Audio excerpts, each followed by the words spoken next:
Well, I was born in Budapest, right in the middle of the Second World War.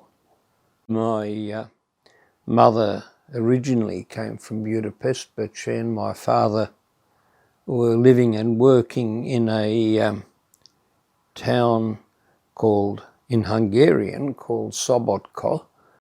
My father's uncle had a cement products factory there, and that's where they were working, and Mum went home to Budapest for my birth. 1942, the middle of the Second World War. My great-grandfather was a policeman in a provincial town in Hungary, which was unusual for a Jewish person to hold a public post like that, but he quite distinguished himself in that position. He had 5 children, the youngest of whom was or became my grandfather, and he became a cantor in the synagogue. A cantor is kind of like what we would call a worship leader, an assistant pastor, whatever. He moved to a town which, again, at the time he did it was in Hungary, but subsequently became Czechoslovakia. So my father was therefore born in Hungary. My father was born there to a town in Hungarian called Bánya, but in Czechoslovakian or whatever it's called Banska Bystrica, which is still there. So my father was born in Hungary, but he was born in 1905, and after the First World War that became part of Czechoslovakia, so he became a Czech citizen. His mother came from a family of 4 or 5 children. I think his mother was the oldest sister. She had one younger sister. The younger sister married a chap who lived in Budapest, and the 2 sisters got together, decided their kids should marry. First cousin marriages were not uncommon in the Jewish community in those days and places. So my father, who was the second oldest boy, married my mother, who was by far the youngest of 3 children of her parents. And in fact, her older brother married my father's sister. So there was that family collection then.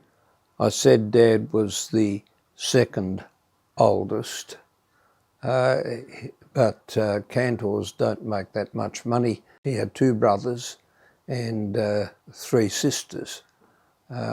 So his aunt and uncle were childless. So my father, at the age of 13, and his older brother, who was a year or so older, the 2 of them were sent to be with their uncle and aunt at that age to take the pressure off the family back home. So Dad grew up there and worked for his uncle who had brought him up. My great uncle and great aunt in Sobotka, they perished in Auschwitz. Dad was sent on forced labour. When the gang of forced labourers got to the point that they were too starved and too exhausted to do any work, or any more work, they were sent to the Mauthausen concentration camp for extermination. My mother's older brother also perished in that in one of the outlying camps associated with that, and my father barely survived it. It was liberated by the Americans on the 5th of May 1945. Dad was sick to the point that he was actually already unconscious when the Americans came and liberated the camp. The Americans had set up field hospitals to treat the inmates of those camps. A lot of the people who were still alive at the time of liberation were far from well, very, very ill indeed, as was my father. And the Americans did a lot to save those people. They didn't save them all, unfortunately. A lot of them still died, but fortunately Dad didn't. We were living, as I said, in Sobotko or Subotica. The Nazis evicted all the Jewish people out of their homes and put us all into a ghetto, from where we were transported by train, you know, the trains of cattle trucks you see in all the movies and photographs, to Auschwitz concentration camp for extermination. And my mother was pregnant with my brother and myself. I was 2 years old. And the uncle and aunt who had owned the cement products factory were all waiting to be boarded onto a train to Auschwitz. And I'm not quite sure why we changed queues to go to a different train. My mother did tell a story which I can't quite remember, but I think she said that there was an elderly gentleman who was blind and who was in great distress and calling out for help, and she went to his aid, and he was in a different line, and my mother and her uncle and aunt and cousin came with her and myself. The uncle and aunt, they didn't change queues, so they got onto the train which we were all going to originally get onto, and they perished in Auschwitz. The train we were on was on its way to Auschwitz, and it couldn't proceed because the bridge it was about to pass over, or passing over or something, it had been bombed. So they diverted the train and sent us to a forced labour camp in Austria, just south of a village called Viehhofen, between Viehhofen and St. Polten, and not that far from Mauthausen. But my mother had no idea that that my father was in Mauthausen. They had no idea where each other was or whether they were still alive. As I said, she was pregnant with my brother. There was a doctor in the camp who, in October 1944, delivered my brother. The trouble was that my mother had nothing, nothing for the baby. No nappies, no bottles, no baby clothes, no nothing. Now the camp was run by some old chap who considered himself a Nazi and strutted round, but I don't think he actually amounted to much. There were two guards who were basically older Austrians who were too old to be sent off to fight, so they were given the job of being guards. And they weren't bad people. Every so often the SS came and visited the camp, and they were bad people. But one of these guards, elderly guard, a man by the name of Losleben, he was aware of my mother's plight. He had a son who was in the army, and he got his son to visit my grandparents in Budapest and get some stuff for the baby, which the son then gave to his father, who was a guard in the camp, who smuggled it bit by bit to my mother. At any rate, this was in, he was born in October 1944, which was getting towards the end of the war. And as the Allies advanced, so the Germans were evacuating those camps and pushing the people back, sending them to concentration camps for extermination. And this same chap, Lossleben, in the first few days of April 1945, warned my mother and said, "Get out of here, escape." It wasn't hard to escape. It wasn't a high security camp, but people on the whole didn't escape because it wasn't very safe to go wandering around the countryside. But my mother borrowed a pair of pliers from the bootmaker and cut through the wire fence around the camp, and she and my baby brother and myself, together with her uncle and aunt and their daughter, we escaped in the morning, early, about 8 o'clock. And I believe around 11 a.m. that same day, the SS came, rounded everyone up.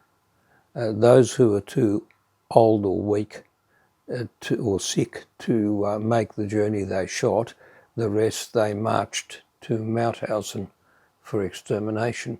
But we wandered around the countryside with various adventures of different types, and ended up getting back to Budapest, to my grandmother and grandfather's place there. Then after we'd been there for a little while, Mum took us back to Sobotka, where she heard on the grapevine somewhere that my father had survived and would be back, and sometime later he did come back, and he wasn't very well. I think it took about 6 months before he was well enough to work, and then he wound up the cement products factory and sold it, and we all went back to Budapest.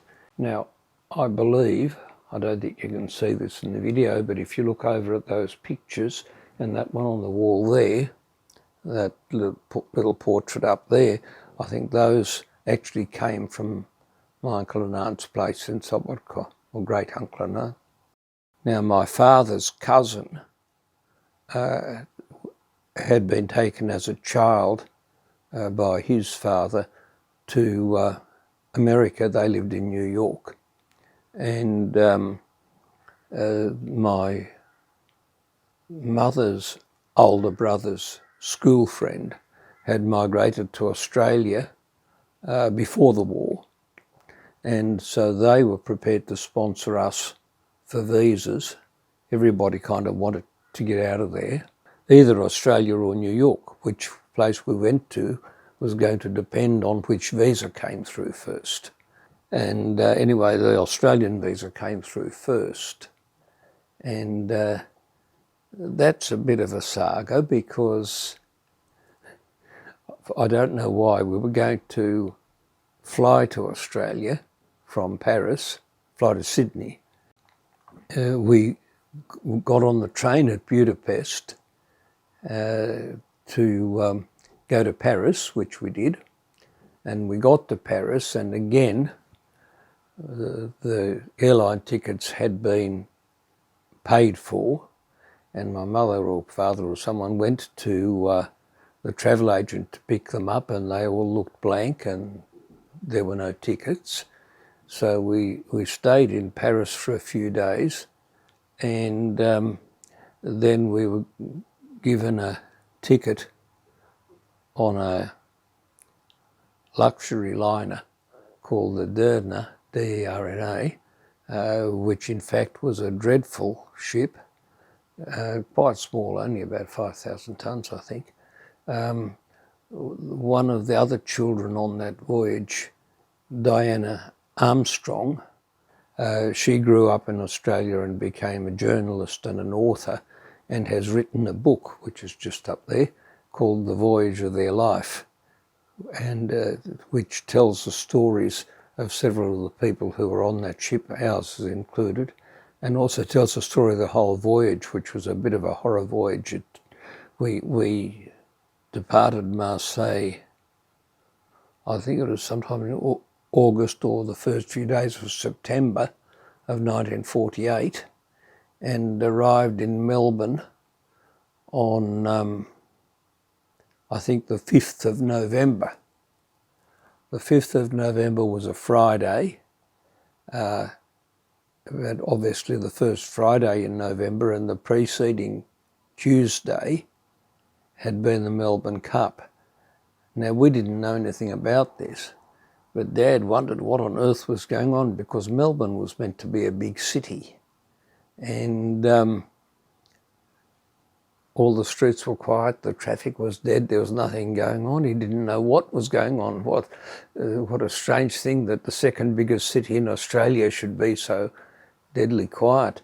And we had difficulty. We arrived there, and we were going to go on the train to Sydney the next day, so we had to find overnight accommodation.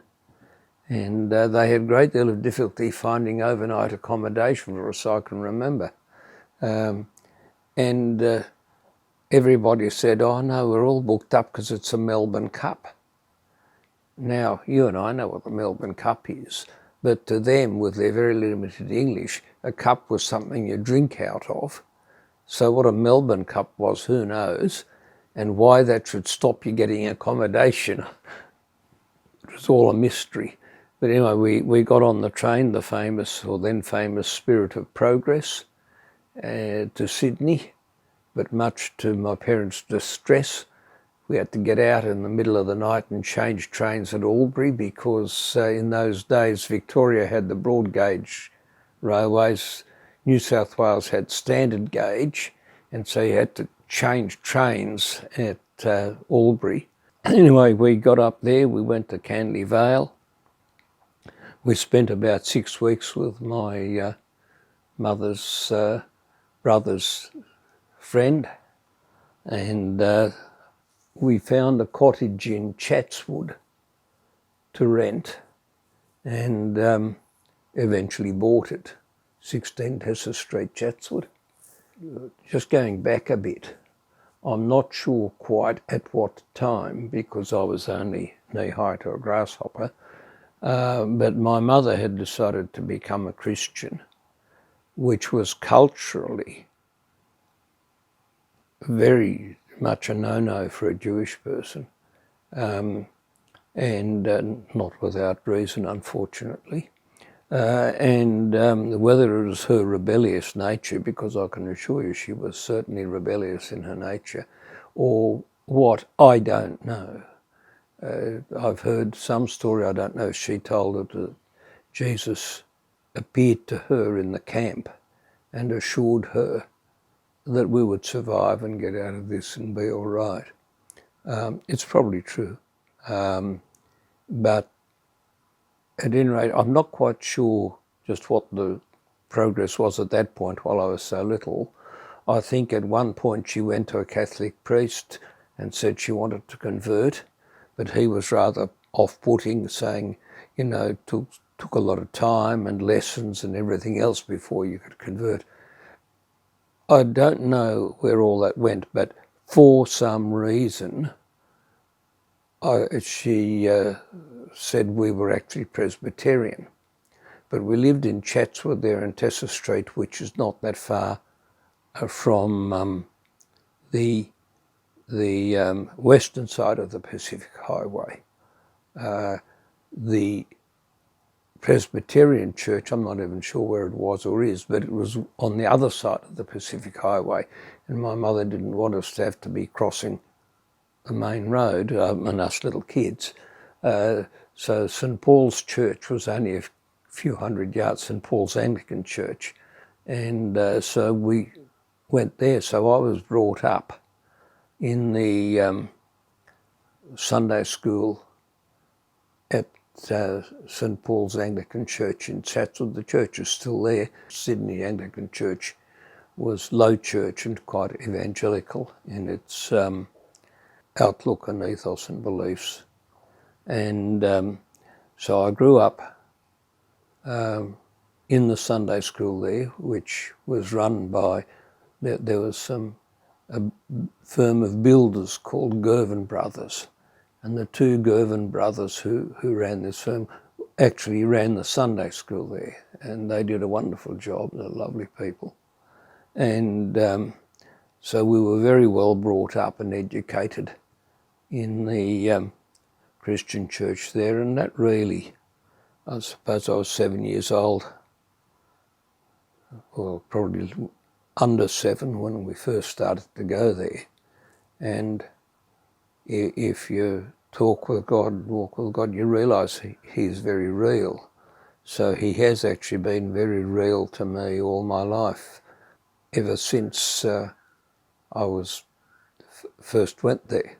We later moved house in 1955.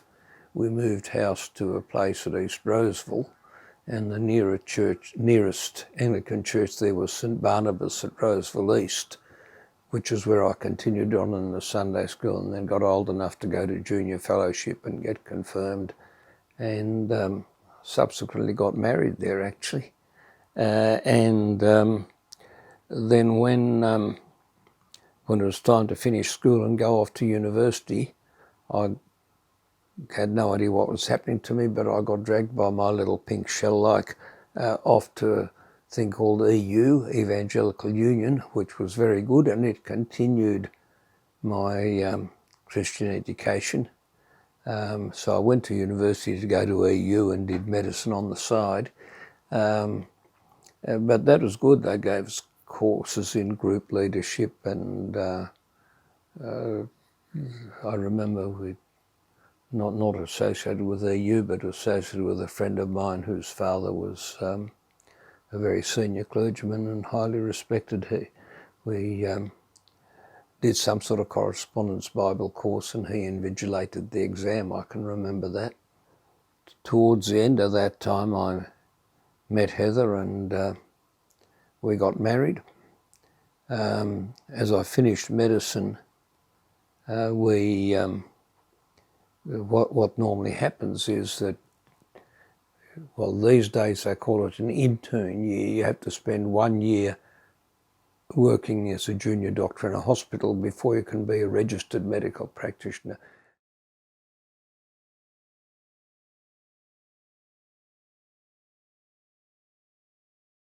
Again, I was going to the church there. The church in Albury was St Matthew's Church. The church in Windsor was St Matthew's Church. St Matthew's seems to have had quite a few churches. Anyway, the rector at St Matthew's Church seemed to be really terrific. He was great. And I ended up on parish council. In fact, I was on parish council in Albury as well, and in fact rector's warden at Albury, but I was just on parish council at St Matthew's. And this rector, who had been just so good, went to water. There was a new development, housing development, and I said, look, here it is, right here, just a stone's throw from the church. We should be going there and door knocking and inviting people to church and this sort of thing. And they didn't want to have a bar of it. And I felt more and more uncomfortable there. But in the meantime, there's a chap called Ian Woods who had started an AOG church in Windsor called the Hawkesbury Christian Centre, and he had shown an interest in some of the outreach things Heather and I were doing. And so when I said, no, we're not going to go to St Matthew's anymore, it's just, I just don't feel comfortable there. Oh yeah, what happened was that I was on parish council and I was trying to say we should do this outreach. So after a lot of pushing that way, they said, oh yes, okay, we'll have an outreach committee. you know, when there's something you don't want to do, you have a committee. And the next thing that happened was that I wasn't elected back to parish council, and I just felt more and more uncomfortable, and so we thought, okay, Ian Woods has shown this interest in what we're doing and given us support. Let's go to his church. And, you know, God sometimes has to prise us out of the positions in which we're comfortable, because it's better to go somewhere else. I had grown up in the Anglican Church.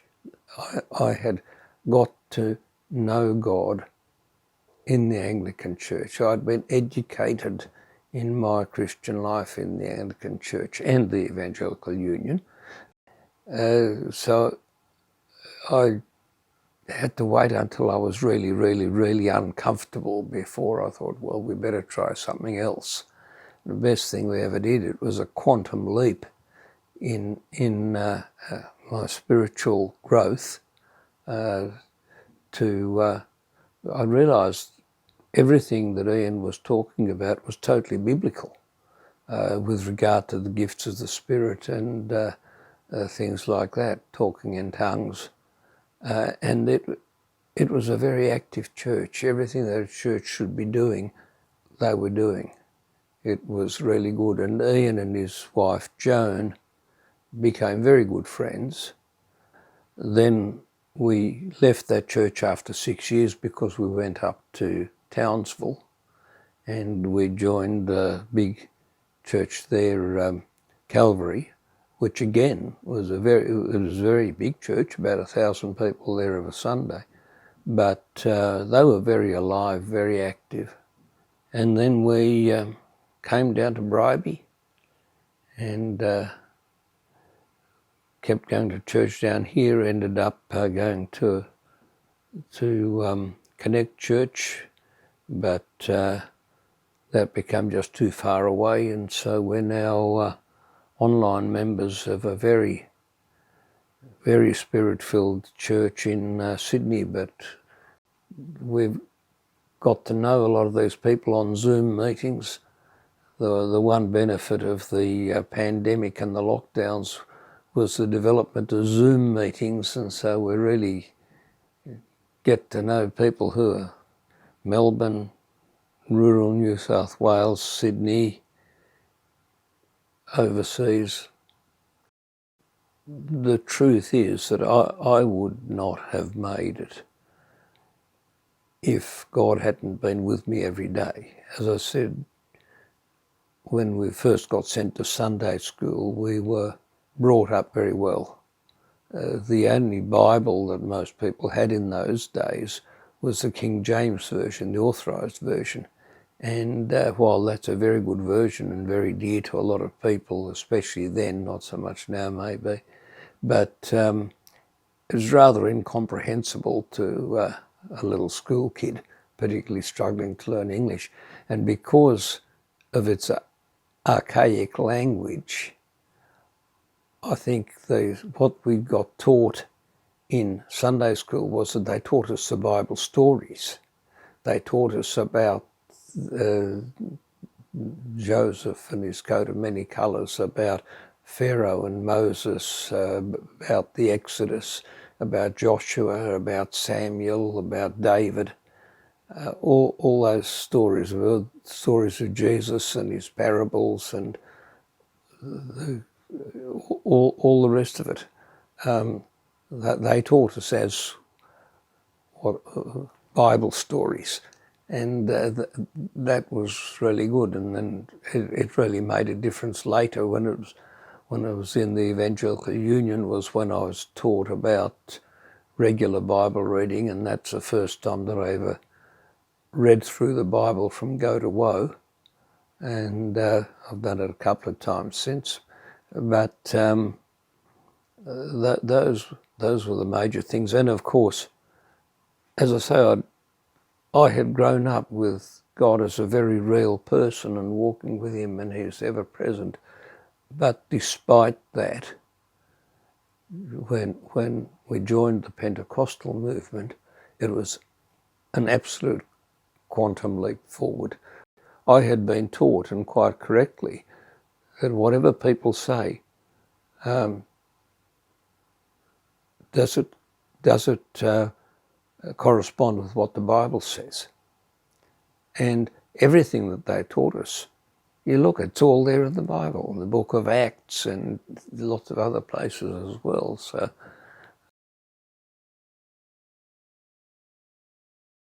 it took me a while to speak in tongues. It was obvious that people were getting a lot out of it. I had been told, and I think this is true, and I don't quite know why, I think it's a spiritual thing, but I'd been told that people with a tertiary level education often had some difficulty in being baptised in the Holy Spirit, as we call it, which was marked by speaking in tongues. But it was obvious to me that it was a very good thing to do. And I mean, the Apostle Paul himself said, I speak in tongues more than any of you. So this is what I mean by it being totally biblical and yet neglected by the majority of evangelical churches. And it was a struggle, but I got there. You know, there were other miracles that happened. Often miracles are very small things that you don't realise. You know, mundane things. But God's faithful to us, and He does those little things just to give us a pat on the back to let us know He's there. You know, just the other day out in my workshop there, I dropped something. I couldn't find it. I thought, oh, what the heck? So I carried on. The next day, I dropped something else, and when I bent down to pick it up, there was the first thing I'd dropped. I'd been looking for it, I couldn't find it, but I said, there it is. And I think it's important to recognise in our everyday life that that's happening. It's not coincidence, it's not, oh, good, you know. It's little things like that happen all the time, and of course, he who's faithful in little is also going to be faithful in much.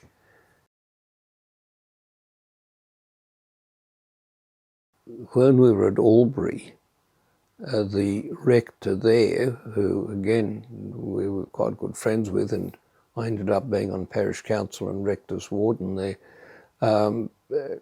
he became interested. This is going back to the early to mid-70s. And he had become interested in the Pentecostal movement. And he had a visiting minister who was heavily into the healing ministry. And my wife, Heather, suddenly started to get these migraine headaches. Now, nobody likes a migraine. Migraines are never good. But hers were absolutely incapacitating. And I mean absolutely incapacitating. She was in considerable pain and discomfort.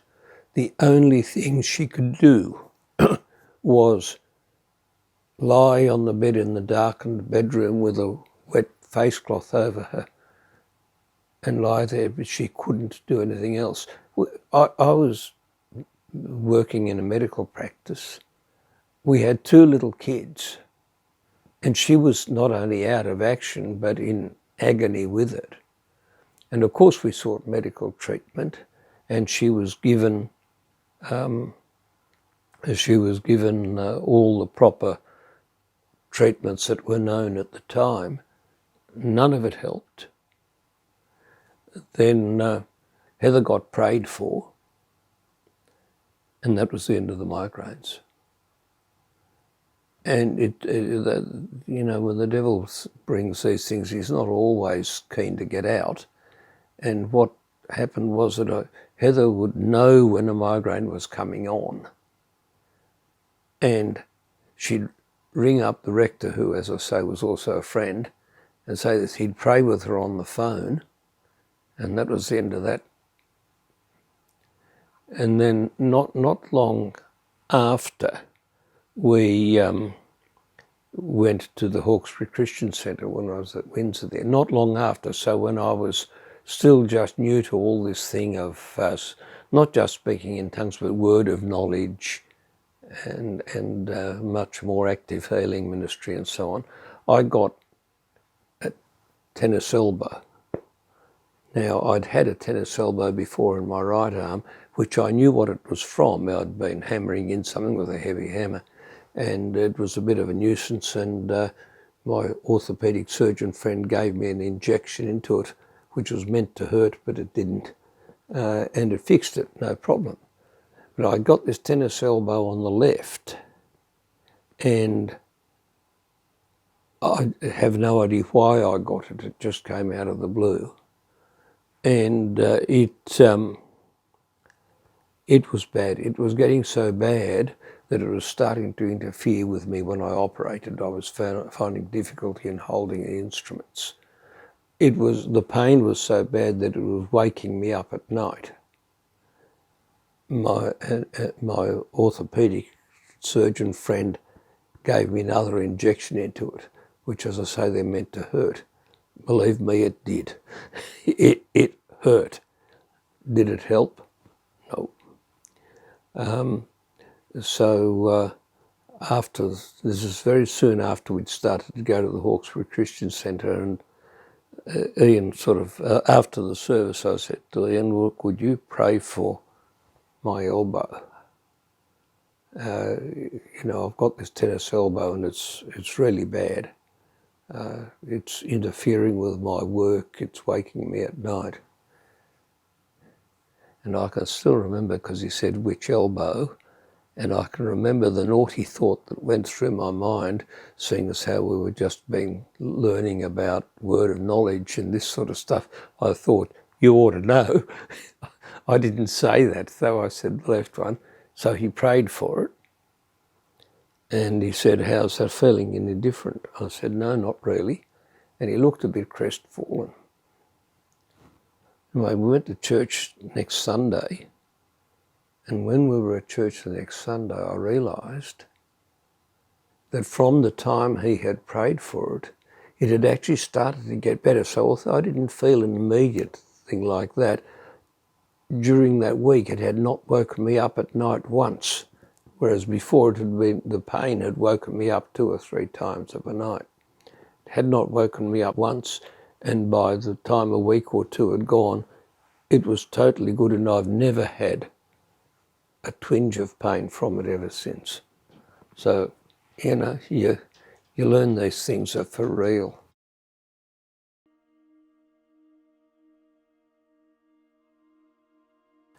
That God is real.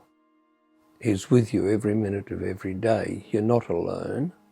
You're never alone. And you'd never feel alone. And you also know that there's nothing that's going to happen that's going to be more than you can take. And that's what it tells us in the Bible, and it's true. It doesn't say life's going to be a bed of roses, but it does mean that as you walk through life, you're not walking through it alone. And, people talk about going to heaven when you die, and I'm sure that's true. But what I mean by that is that I think it's better than that.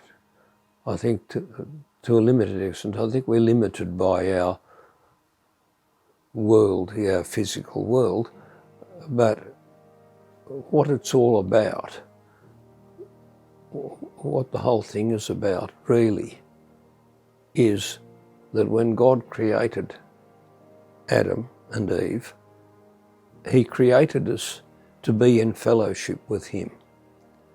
When the choice was made and the fruit was eaten, that separated us from him. And what heaven really is, more so than a place, is that restoration of that relationship. I'm not saying unscriptural things about whether or not heaven really is a place. Of course it is. But the real thing is that our relationship with God has been restored. And when you consider who God is, when you consider what God has been done, what God has done, I mean, that really gives the word awesome meaning. To know that we just have fellowship with him, and really that's what it's all about.